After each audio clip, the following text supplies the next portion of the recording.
माझं नाव गणेश चौधरी. हे चांदूरवरून मनमाडवरून फुल आलेलं आहे.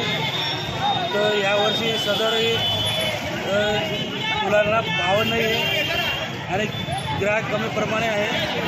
तर संध्याकाळी समजेल 50 रुपये किलो आता विकतो आम्ही.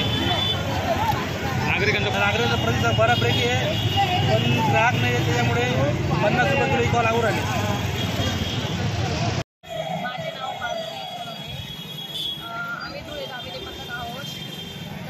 जास्त खराब बाजार आग्रा रोड येथे जास्त प्रमाणात गर्दी असल्यामुळे महिला, मुलं, लहान मुलं हे जास्त प्रमाणात गर्दी असल्यामुळे करू शकता किंवा दाग दागिने त्यांचे कोणीही चोरी करू शकतो. तर त्यांनी काळजीपूर्वक लक्ष ठेवून आपले दाग दागिने व आपले लहान मुलं हे सांभाळून दिवाळीनिमित्त खरेदी करावी व त्यांनी आमच्याशी संपर्क साधावा. त्यांनी आम्हाला येऊन भेटावं. आम्ही त्यांना होईल तितकी मदत आम्ही करू. लोकशाही मराठी ऐका, पहा, जागरूक रहा.